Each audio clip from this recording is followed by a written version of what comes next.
ভারত থেকে ধেয়ে আসছে বন্যার পানি, ডুবে যেতে পারে বাংলাদেশের 4 জেলা। আগামী 24 ঘন্টার মধ্যে ময়মনসিংহ বিভাগের শেরপুর ও নেত্রকোনা জেলা এবং সিলেট বিভাগের সুনামগঞ্জ ও সিলেট জেলায় বন্যার শঙ্কা রয়েছে।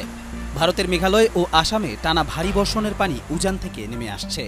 পাশাপাশি শেরপুরে গত 4 দিনে থেমে থেমে বৃষ্টিপাতের কারণে জেলার নদ নদীর পানি দ্রুত বাড়ছে।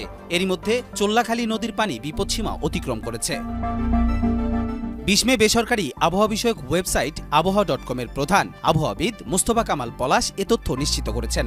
তিনি বলেন, 24 ঘন্টার মধ্যে ময়মনসিংহ বিভাগের শেরপুর ও নেত্রকোনা জেলা এবং সিলেট বিভাগের সুনামগঞ্জ ও সিলেট জেলার বিভিন্ন নদীতে পাহাড়ি ঢল শুরুর আশঙ্কা রয়েছে।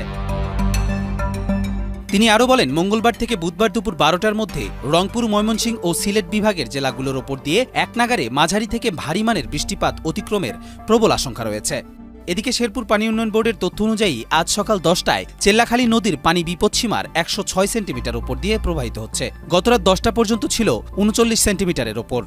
ওয়ালটন টেলিভিশন মাত্র 25,490 টাকায় পাচ্ছেন গুগল টিভি। মঙ্গলবার ভোর থেকে মুষলধারে বৃষ্টি ও উজানে অতিরিক্ত বর্ষণের কারণে আবারও পানি বৃদ্ধি পেয়েছে বলে জানিয়েছে পাউবো। কবির চৌধুরী, জয়, মাই টিভি।